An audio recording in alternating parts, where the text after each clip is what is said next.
Hello students, today we are going to start with the chapter 6 of paper first. That is the part of the anthropological theories. और anthropological theories के अंदर आज हम दो theories करेंगे. पहली theory है classical evolutionism की and the second theory is of diffusionism. ठीक है, तो हमारा primarily जो focus है वो इन दो theories के ऊपर रहेगा. चलिए शुरू करते हैं. जो क्लासिकल एवोल्यूशनिज्म है, जो पहली रिक्वायरमेंट है इसके अंदर वो ये है कि आपको क्लासिकल एवोल्यूशनिज्म को क्रिटिकली एनालाइज करना है. क्लासिकल एवोल्यूशनिज्म के अंदर चाहे वो टायलर की बात आ जाए, तो टायलर को अक्सर हम क्रिटिसाइज करते हैं with the help of Franz Boas और उनके कल्चरल रिलेटिविज्म. अब टायलर के अंदर ये देखना बड़ा इंपॉर्टेंट होता है कि टायलर ने किस तरीके से जो एथनोसेंट्रिज्म है जो उस वक्त चल रहा था उसको कंसेप्चुअलाइज किया था या फिर उसको उन्होंने आगे बढ़ाया था. चाहे उनकी एनिमिज्म की थ्योरी हो जाए, चाहे वो उनकी जो एक एवोल्यूशन की थ्योरी है, सीक्वेंस में कैसे सोसाइटीज चली, एक्सेट्रा एक्सेट्रा, तो उन थ्योरीज को अगेन आपको क्रिटिकली एनालाइज करना है, पहली बात. दूसरी जो बात आती है that is the James George Fraser. तो जेम्स जॉर्ज फ्रेजर का अगेन जो एवोल्यूशन है, जो खास करके उन्होंने रिलीजन का एवोल्यूशन दिया था कि सबसे पहले मैजिक आता है, फिर उसके बाद रिलीजन आता है और फिर उसके बाद साइंस आती है, उसको आज किस तरीके से देखा जा रहा है. क्या उसके अंदर कुछ सच्चाई है? ऑब्वियसली क्लासिकल दौर के अंदर मलिनोस्की ने उसको क्रिटिकल उसका एनालिसिस रखा था जब वो ट्रोब्रिएंड आइलैंडर्स के अंदर काम कर रहे थे. उसके अंदर उन्होंने बात की थी कि चाहे वो मैजिक हो, चाहे वो रिलीजन हो, चाहे वो साइंस हो, these three things they will coexist in the society और इनकी एक फंक्शनल यूटिलिटी है. क्योंकि इन तीनों चीज़ों की एक फंक्शनल यूटिलिटी है तो वो हमेशा कोएग्जिस्टेंस के अंदर सोसाइटी में रहेंगी ही रहेंगी. तो ये एक बड़ा सिंपल सा प्रस्ताव जो है वो मलिनोस्की साहब ने हमारे सामने रखा था. अब यहां पे एक और चीज आ जाती है कैसानोवा या फिर बाकी और लोगों के सेकुलराइजेशन थीसिस की. सेकुलराइजेशन थीसिस ये कहता है कि साइंस के आने की वजह से लोग रिलीजन को धीरे धीरे अपने प्राइवेट सफियर के अंदर रख लेते हैं और जो पब्लिक सफियर है उसके अंदर हमेशा साइंटिफिक टेम्पर या फिर साइंस की बात की जाएगी. जैसा फॉर एग्जाम्पल फ्रांस के अंदर हम देखते हैं, जैसा जर्मनी के अंदर हम देखते हैं, और इंडिया के अंदर भी अगर देखा जाए तो कॉन्स्टिट्यूशन में बार बार साइंटिफिक टेम्पर की बात है, बार बार सेकुलरिज्म की बात है, बार बार एक यूनिफॉर्म कोड की बात होती है. ठीक है, तो आपके पास this is a secularisation thesis. तो इसका अगेन जेम्स जॉर्ज फ्रेजर का एक क्रिटिकल एनालिसिस आपको करना है कि आज के इस दौर के अंदर जेम्स जॉर्ज फ्रेजर आखिरकार कहां पे बैठे हमें दिखाई पड़ते हैं. ठीक है, तो पहला है कि टायलर को आपको क्रिटिकली एनालाइज करना है. दूसरा है कि आपको जेम्स जॉर्ज फ्रेजर साहब को क्रिटिकली एनालाइज करना पड़ेगा. क्रिटिकल एनालिसिस का मतलब है कि आज के दौर के अंदर या फिर बाकी और जो एंथ्रोपोलॉजिस्ट हैं उनकी थ्योरीज के पर्सपेक्टिव से हम इन लोगों को कैसे देख सकते हैं. ठीक है, देन उसके बाद बात आती है मॉर्गन की. तो मॉर्गन ने उनके अंदर जो सबसे इंपॉर्टेंट चीज है वो है evolution of family and marriage. ठीक है, कि मॉर्गन ने किस तरीके से फैमिली, मैरिज, किनशिप, इसका एवोल्यूशन बताया और उन्होंने कैसे इन चीजों को और उसी के साथ साथ टेक्नोलॉजी को एक प्राइमरी ड्राइवर बताया for the socio political organisations. तो क्लासिकल एवोल्यूशनिज्म के अंदर ये जो तीन लोग हैं इनका क्रिटिकल एनालिसिस होना बहुत ज्यादा इंपॉर्टेंट है. एंड देन फिर उसके बाद बात आती है अगली डिफ्यूजनिज्म की. डिफ्यूजनिज्म के अंदर सबसे इंपॉर्टेंट चीज है हिस्टोरिकल पर्टिकुलरिज्म, कि हिस्टोरिकल पर्टिकुलरिज्म का एक डेवलपमेंट कैसे हुआ है क्लासिकल एवोल्यूशनिज्म से. ठीक है, अब यहां पे क्लासिकल एवोल्यूशनिज्म से किस तरीके से हिस्टोरिकल पर्टिकुलरिज्म की तरफ हम आए हैं, इसकी पूरी की पूरी जो हिस्ट्री है उसको आपको लिखना है. देन उसके बाद हिस्टोरिकल पर्टिकुलरिज्म एंड फ्रांज बोआ, यानी कि फ्रांज बोआ ने हिस्टोरिकल पर्टिकुलरिज्म को किस तरीके से पॉस्टुलाइज किया है या फिर किस तरीके से फ्रांज बोआ ने हिस्टोरिकल पर्टिकुलरिज्म को लिखा है. तो इस चीज के बारे में या फिर इस मुद्दे के बारे में आपको बातचीत करनी है. देन उसके बाद how do diffusionism and evolutionism differ as explanations of the cultural change.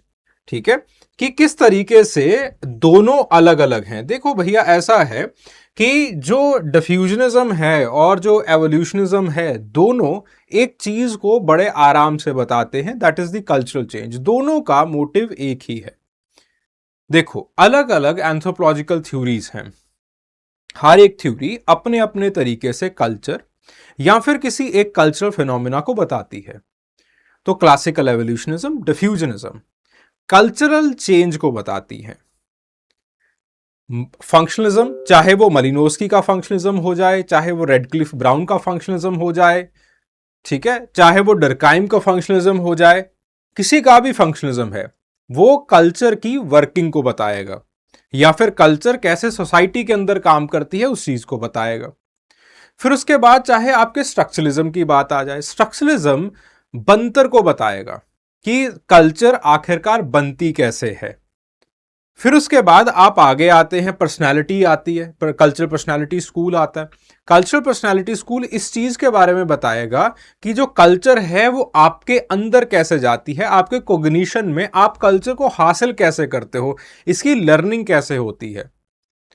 अब हर एक एंथ्रोपोलॉजिकल थ्योरी का अपना एक मुख्य विषय है, अपना एक चिंतन करने का नजरिया है। ठीक है, तो उसी तरीके से जो क्लासिकल एवोल्यूशनिज्म है और डिफ्यूजनिज्म है, वो स्पेसिफिकली हमें कल्चरल चेंज के बारे में हमारे साथ बातचीत करना चाहता है। इसके अंदर दोनों के अपने अपने तरीके हैं। अगर classical evolutionism indigenous way of cultural diffusion या फिर कल्चरल एवोल्यूशन के बारे में बात करता है, तो जो डिफ्यूजनिज्म है वो किस तरीके से बाहर से कल्चर या फिर बाहर से कल्चरल ट्रेट्स आ सकते हैं और कैसे वो कल्चरल ट्रेट्स आपके कल्चर के साथ अडेप्ट होते हैं और इंटीग्रेट होते हैं, उस चीज के बारे में बातचीत करता है। ठीक है, तो दोनों का काम करने का अलग अलग तरीका है और उसी तरीके को हमने यहां पे बातचीत उसकी करनी है। चलिए पहले क्वेश्चन से शुरू करते हैं। Critically examine the James George Frazer's theory of evolutionism. ठीक है, तो सिंपल सी बात है, पहला सवाल तो आपको समझ में आ ही रहा होगा कि जेम्स जॉर्ज फ्रेजर की जो एवोल्यूशनिज्म की थ्योरी है उसके बारे में आपको चर्चा करनी है। दूसरी बात, आपको रिलीजन की प्लेस मॉडर्निटी के अंदर कैसी है उसके बारे में बात करनी है। यानी कि आपको जेम्स जॉर्ज फ्रेजर की जो थ्योरी है उसी चीज को क्रिटिकली एनालाइज करना है सेकुलराइजेशन थीसिस के पर्सपेक्टिव से, या फिर आज रिलीजन की क्या उसी तरीके से जैसे जेम्स जॉर्ज फ्रेजर ने बात की थी कि रिलीजन धीरे धीरे वापस पीछे सिमटता चला जाएगा और साइंस आपके पास आगे आती चली जाएगी, क्या ऐसा आज मॉडर्निटी के अंदर हुआ है या नहीं हुआ है। ठीक है, तो उस विषय के अंदर जो है वो आपको यहां पे बात करनी है। तो चलिए इसको शुरू करते हैं। सबसे पहले जेम्स जॉर्ज फ्रेजर ने यूनिलीनियल एवोल्यूशनरी सीक्वेंस को बताया। उन्होंने कहा कि मैजिक के बाद रिलीजन आता है और रिलीजन के बाद साइंस आ जाती है। अब बाद आने का मतलब क्या है कि जो पिछली स्टेज है वो लगभग गायब हो जाएगी। उन्होंने कहा कि एक प्रिमिटिव इंसान के अंदर एक जिज्ञासा उत्पन्न हुई कि किस तरीके से आखिरकार हम लोग प्रकृति को कंट्रोल कर सकते हैं, नेचर को कंट्रोल कर सकते हैं। तो नेचर को कंट्रोल करने के लिए उसने अपने दिमाग से, क्योंकि वो उस वक्त according to James George Frazer वो इतना ज्यादा विकसित नहीं था, तो अपने प्रिमिटिव माइंड से उसने कुछ मैजिक बनाया और मैजिक के दो सिद्धांत बने। जो पहला सिद्धांत है वो होम्योपैथिक मैजिक बना। होम्योपैथिक मैजिक का मतलब that alike will produce alike. तो वो पहाड़ से पत्थर फेंक देता था ताकि एकदम से जो है वो जब गरजाने की आवाज आएगी तो उससे शायद बारिश हो जाए। दूसरा जो मैजिक था that was the contiguous magic जिसके अंदर कि आपके एक बार जो छू लेने से जो चीज बनती है वो फिर उसके बाद उसके ऊपर कुछ भी किया जाए, ब्लैक मैजिक वगैरह किया जाए, with the help of that we can control it. ठीक है, तो एनीवेज उसने इस तरीके से मैजिक बनाया। वो मैजिक करता रहा और जेम्स जॉर्ज फ्रेजर कहते हैं कि बार बार वो फेल होता चला गया। फिर इस फेल्यूर से उसके अंदर एक सेंस ऑफ सरेंडर उत्पन्न हुआ। उस सेंस ऑफ सरेंडर से और उसने ये पोस्चुलाइज किया कि एक बहुत बड़ी और एक ताकत होती होगी जिसको भगवान कहते हैं, गॉड कहते हैं, उसके सामने उसको सरेंडर करना पड़ेगा और वही इन सारी चीजों को कंट्रोल करता है। क्योंकि वो सारी चीजों को कंट्रोल करता है तो मैक्सिमम से मैक्सिमम वो अर्जी लगा सकता है भगवान के आगे कि मेरी विनती सुन ली जाए। So from this particular sense of surrender religion it starts, और मैजिक धीरे धीरे धीरे धीरे पीछे हटना शुरू हो जाता है।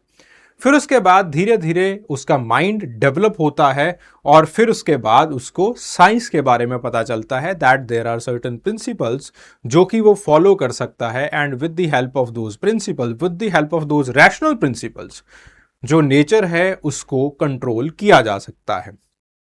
तो एनीवेज आपके पास 3 तरीके की जो स्टेजेस हैं वो आ जाती हैं।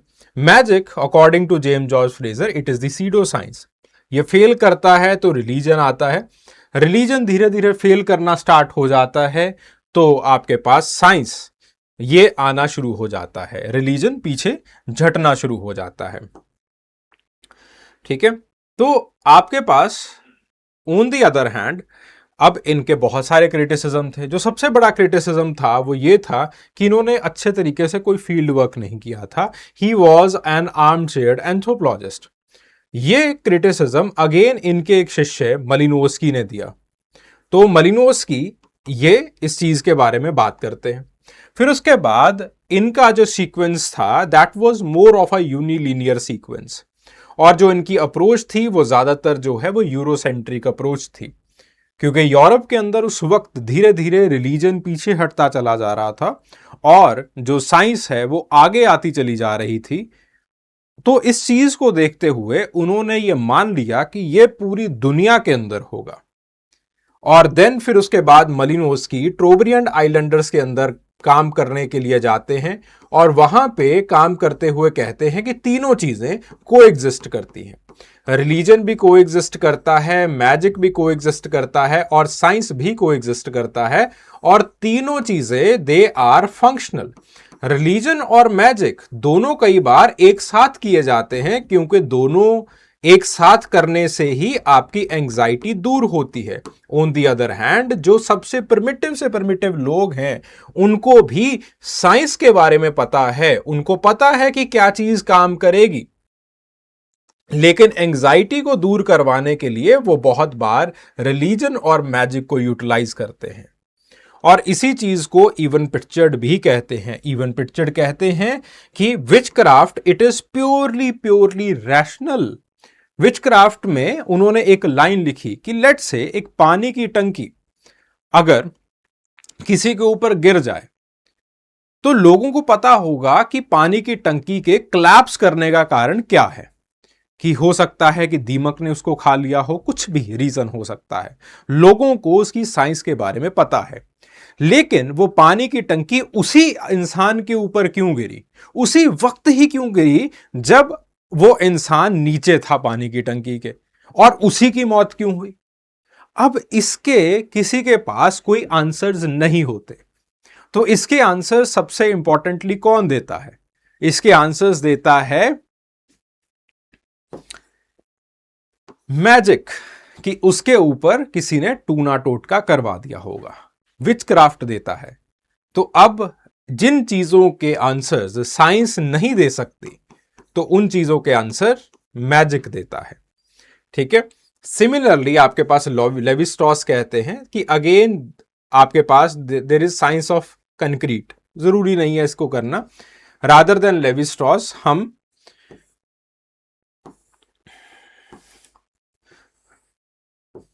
सेकुलराइजेशन थीसिस को देखते हैं। तो बात यह आती है दैट द मॉडर्निटी इसने रिलीजन को एलिमिनेट नहीं किया है, रादर इसने सिर्फ और सिर्फ डिफरेंशिएट किया है। अब देखिए लिखने का जो तरीका है, जो सबसे अच्छा तरीका रहता है वो ये है कि पहली एक लाइन के अंदर आपने अपना जो एक पक्ष है, जो मेजर आपका डोमिनेंट पक्ष है, वो आपने रख दिया। ठीक है, कई बच्चे क्या करते हैं कि गोल गोल गोल गोल चीजों को घुमाना स्टार्ट कर देते हैं क्योंकि उनको पेज भरना होता है। पेज भरना ज्यादा इंपॉर्टेंट नहीं है। आप कोई एक पॉइंट लिखिए, उसको एग्जाम्पलरी फॉर्म में लिख दीजिए, उसको एक्सप्लेन कर दीजिए, पेज भरा जाएगा, उसमें कोई दिक्कत वाली बात नहीं होती है। ठीक है, तो पेज भरने के ऊपर आपको ज्यादा ध्यान नहीं देना है। ठीक है, तो बेसिकली मॉडर्निटी ने रिलीजन को एलिमिनेट नहीं किया है, इसको डिफरेंशिएट किया है।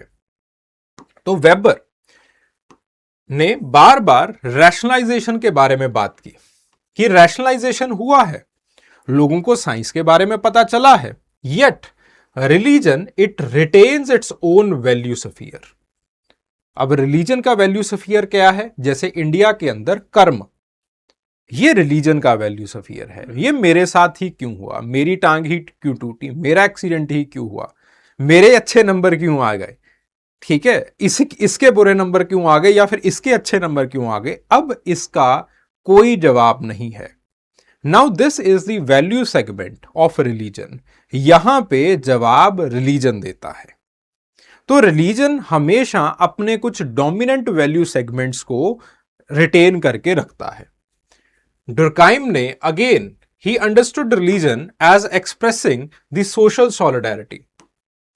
ठीक है, कि आपके पास जो है वो अगेन सोशल सॉलिडारिटी रिलीजन बहुत अच्छे तरीके से बना सकता है, जो कि साइंस नहीं बना सकता। तो रिलीजन हमेशा बैठा रहेगा।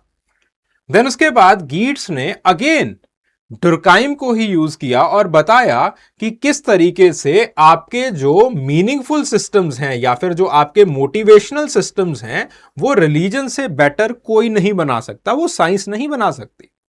तो आपके मूड्स एंड मोटिवेशन के लिए जिंदगी कैसी होनी चाहिए, जिंदगी कैसी व्यतीत करनी चाहिए, एक्सेट्रा एक्सेट्रा, इन सारी चीजों के लिए रिलीजन बहुत ज्यादा इंपॉर्टेंट हो जाता है। ठीक है, और कैसानोवा ने अगेन ही has showed that the religions deprivatization is there, कि अभी रिलीजन अगेन आइडेंटिटी पॉलिटिक्स के अंदर भी आ रहा है। ठीक है, बार बार रिलीजन की बात पब्लिक स्फीयर के अंदर भी की जा रही है, और ये सारी चीजें तब हो रही हैं जब ग्लोबलाइजेशन, मॉडर्नाइजेशन, इंडस्ट्रियलाइजेशन, अर्बनाइजेशन अपने पीक पर है।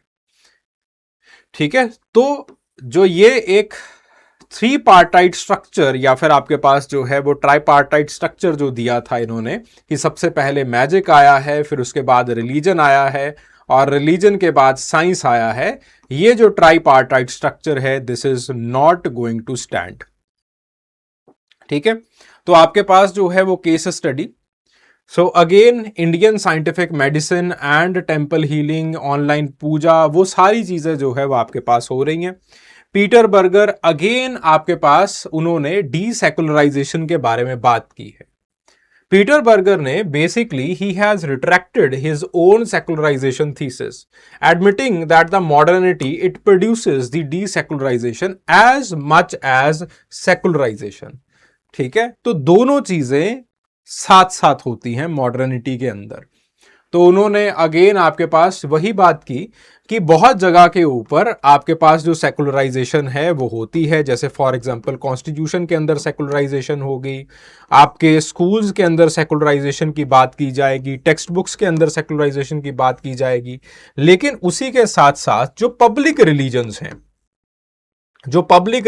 हैं, they will increase. Public religions का मतलब क्या है कि लंगर की सेवा बढ़ जाएगी, उसी के साथ साथ आपके पास पब्लिक डिस्प्ले ऑफ रिलीजन, जो कि again that can be used aggressively for the identity politics, वो सारी चीजें जो है वो आपके पास अगेन बढ़ना शुरू हो जाती है।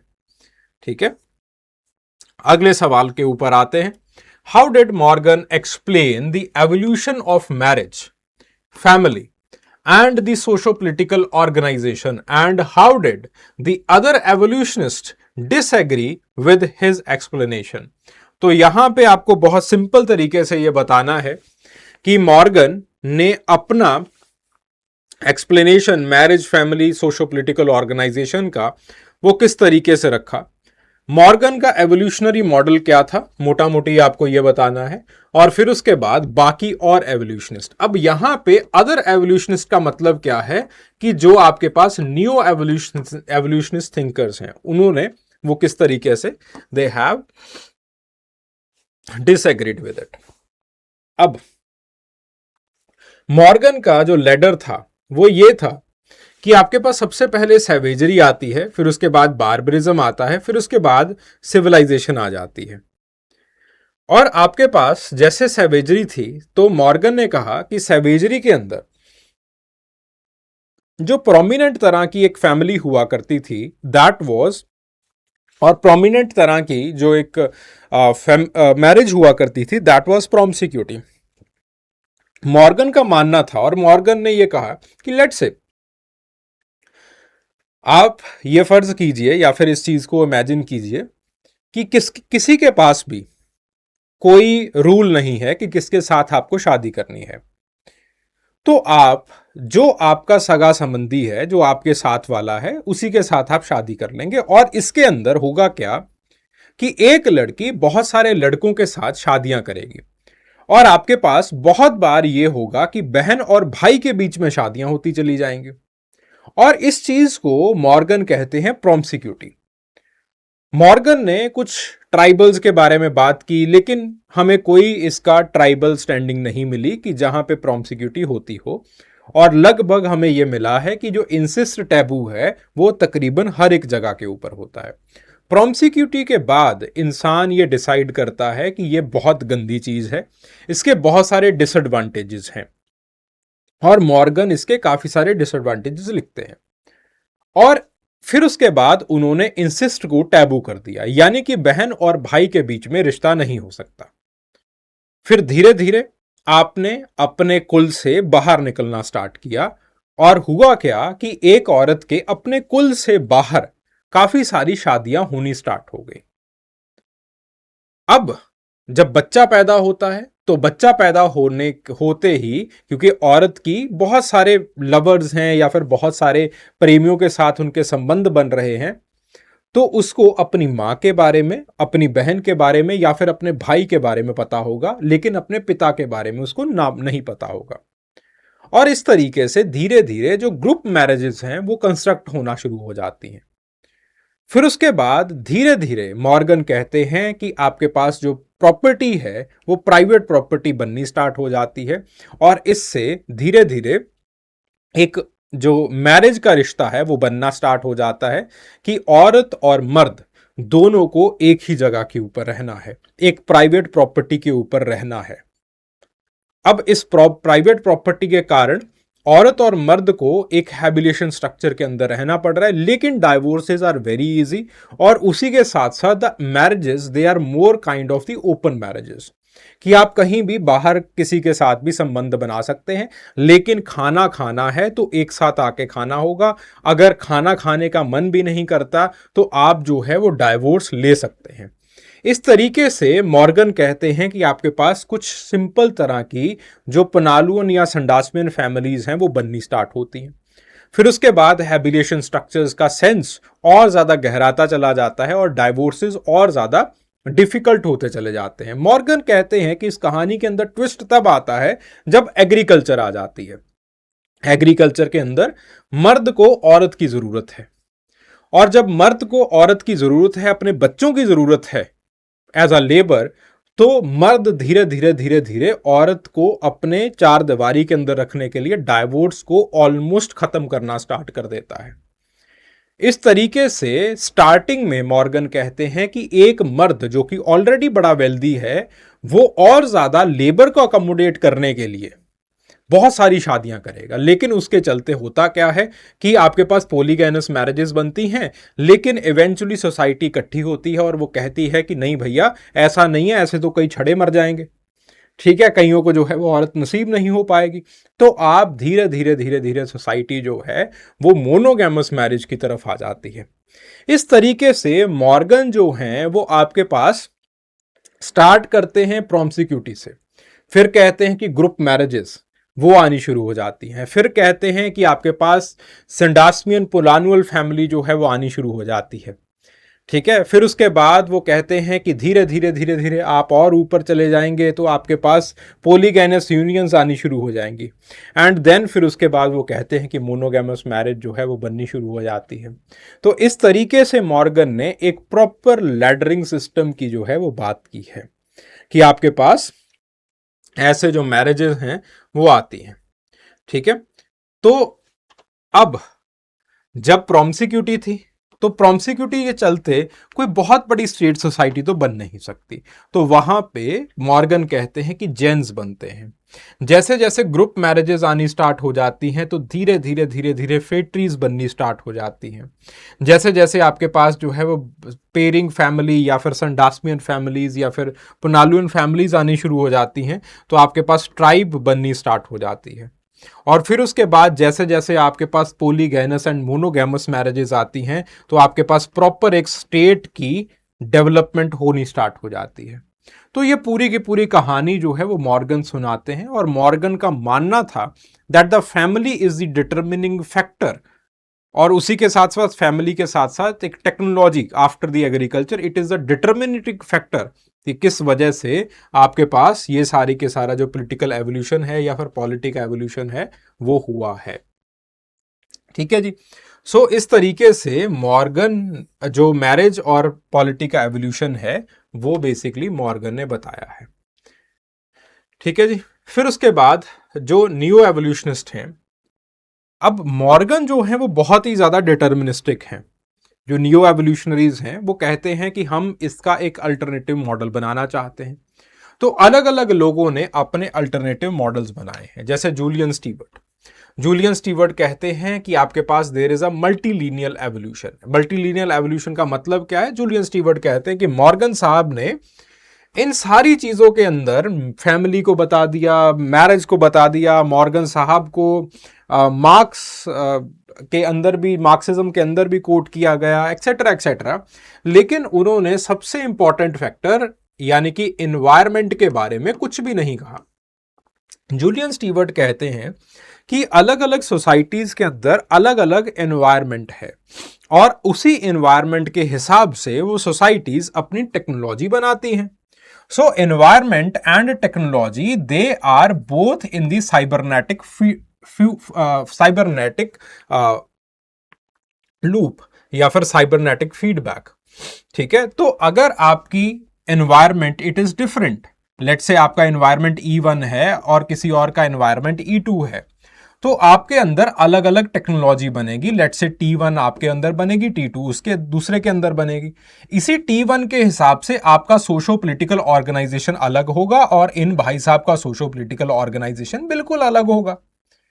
और इस तरीके से आपके पास एक सिंगल लेयर ऑफ एवोल्यूशन नहीं बन सकता, एक यूनिलीनियल एवोल्यूशन नहीं बन सकता, बल्कि आपके पास एक मल्टीलीनियल एवोल्यूशन की संभावना बढ़ जाती है। फिर उसके बाद लेस्ली वाइट आते हैं। लेस्ली वाइट एनर्जी को बहुत इंपॉर्टेंट मानते हैं।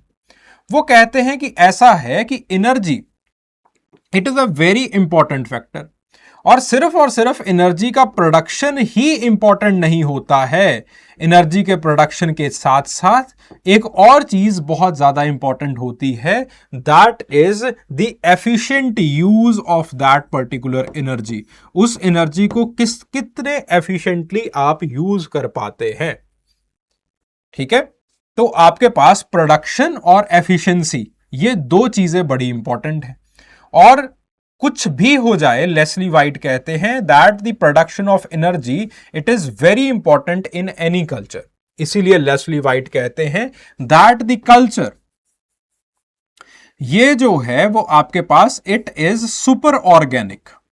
सुपर ऑर्गेनिक का अर्थ क्या है कि एक बार अगर आपने एनर्जी प्रोडक्शन स्टार्ट कर दिया तो आप किसी भी एनवायरनमेंट के अंदर हैं, आप हमेशा उस एनर्जी प्रोडक्शन की एफिशिएंसी और प्रोडक्शन के अंदर एक प्रॉफिट की तरफ जो है वो आप बढ़ेंगे, एक इंक्रीमेंट की तरफ आप बढ़ेंगे।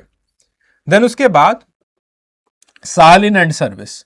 साहलिन एंड सर्विस बेसिकली वो कहते हैं कि बैंड हो गया, ट्राइब हो गया, चीफडम हो गया, स्टेट हो गया, this is not just a evolutionary stage. ये सिर्फ और सिर्फ एवोल्यूशनरी स्टेजेस नहीं होती हैं, they are the types of subsistence.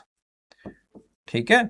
और आपके पास उन्होंने एक एवोल्यूशन की नाम दिया, that was a symbolic evolution, कि अपने अपने एनवायरनमेंट के हिसाब से, अपनी अपनी हिस्ट्री के हिसाब से, अपने अपने इकोलॉजी के हिसाब से हर एक सोसाइटी अपना एक सबसिस्टेंट टाइप बना लेती है।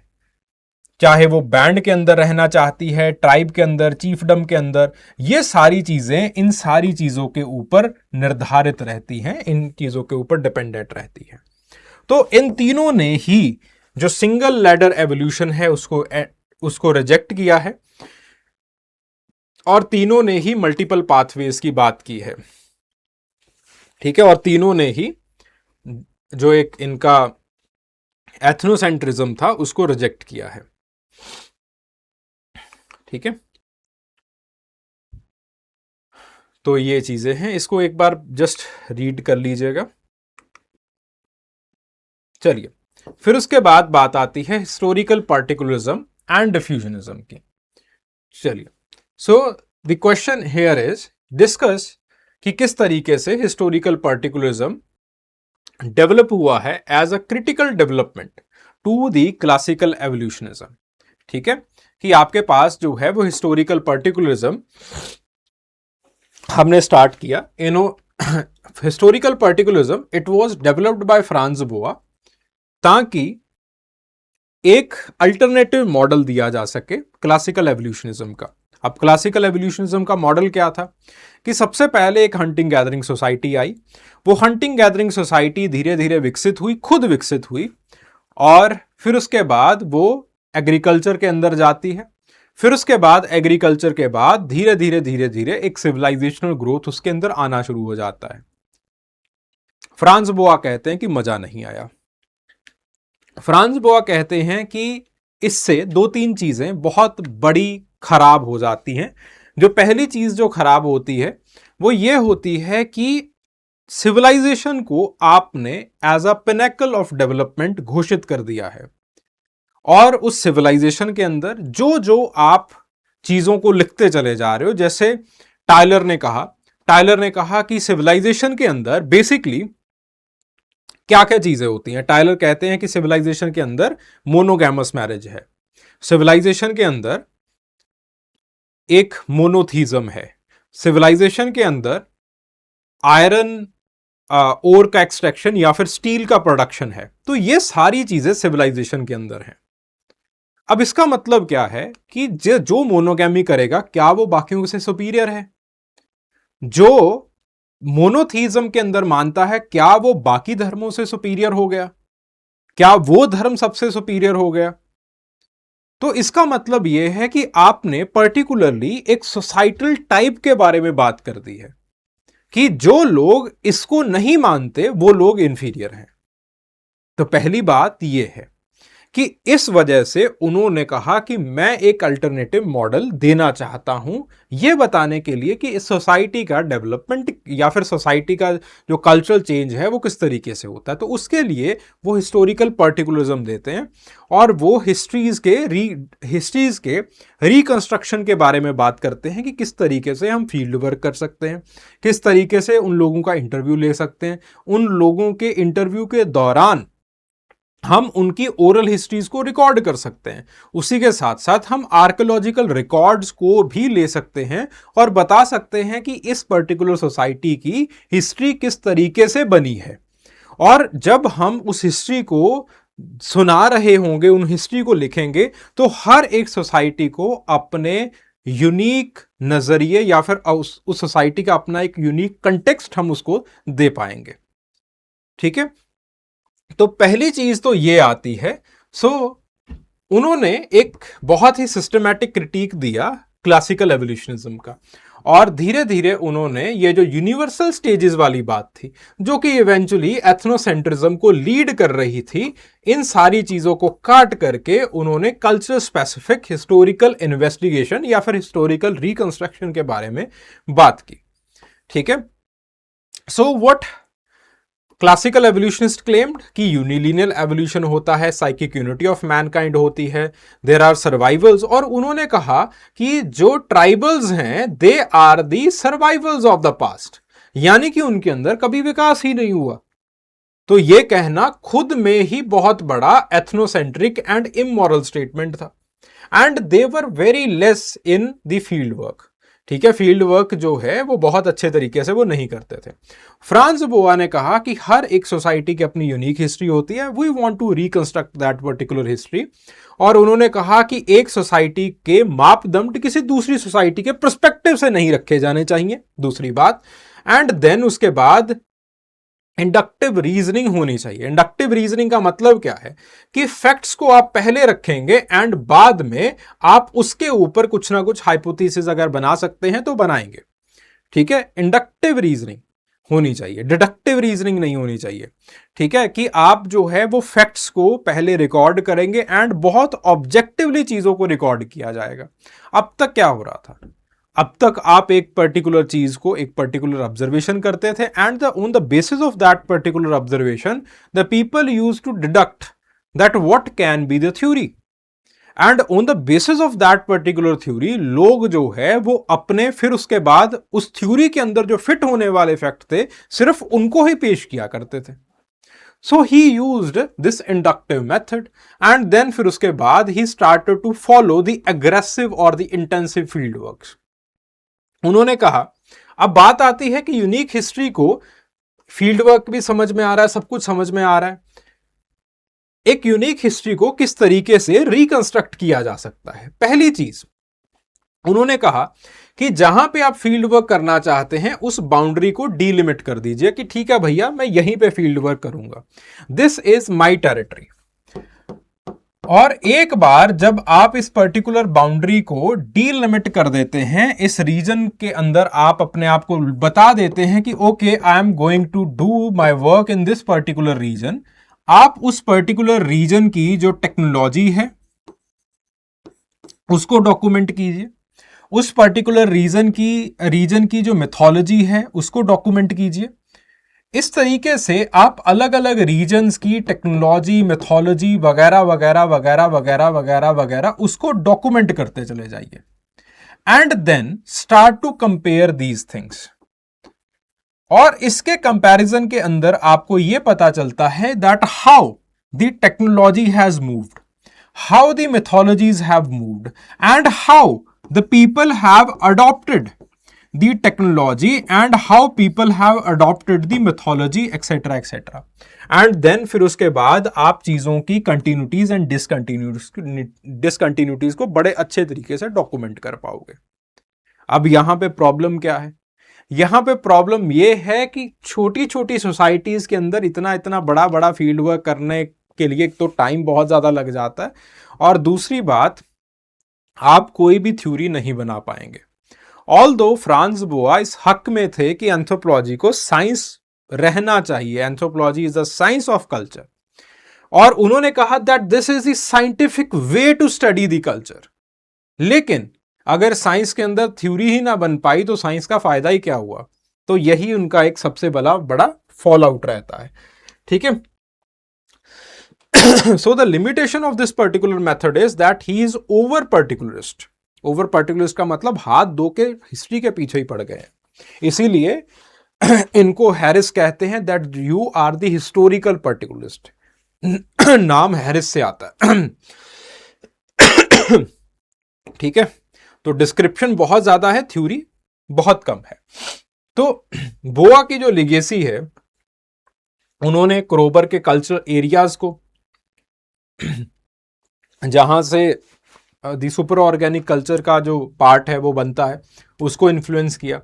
लुई की एंटी लीनियल थ्योरी है उसको उन्होंने इन्फ्लुएंस किया।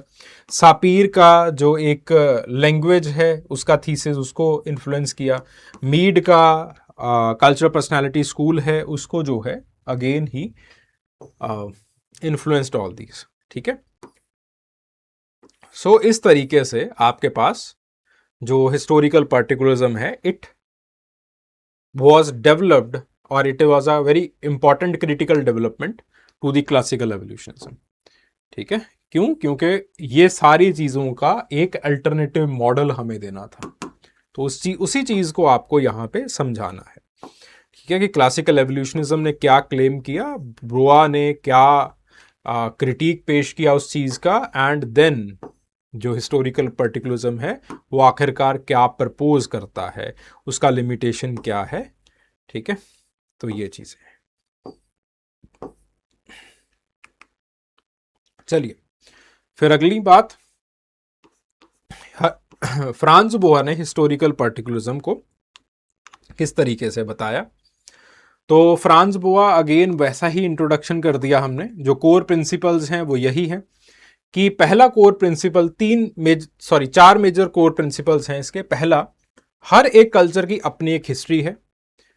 एक कल्चर की हिस्ट्री को किसी दूसरी कल्चर के साथ या फिर हम तुलना नहीं कर सकते, क्योंकि होता क्या है कि जब हम एक पर्टिकुलर कल्चर की तुलना किसी दूसरी कल्चर के साथ हम करते हैं तो आपके पास जो है वो प्रॉब्लम आ जाती है। सो आपके पास जो है वो ही प्रपोज्ड द कल्चरल रिलेटिविज्म, कि ऐसे किसी एक कल्चर को फ्रेम ऑफ रेफरेंस बना के दूसरी कल्चर को नहीं देखा जा सकता। तीसरा है the race, language and culture all are interdependent. ठीक है, अब हुआ क्या था कि ईबी टायलर क्या कर रहे हैं कि कल्चर को डिवाइड कर दे रहे हैं। ठीक है, उन्होंने जो हिस्ट्री है उसको अलग से रखा है, जो रिलीजन है उसको अलग से रखा है, फैमिली को अलग कर दिया, टेक्नोलॉजी को अलग कर दिया, तो ऐसा नहीं चलेगा। So according to the Franz Boas, the race, religion and culture, these are all interdependent. यहां पे इंटरडिपेंडेंट आना चाहिए।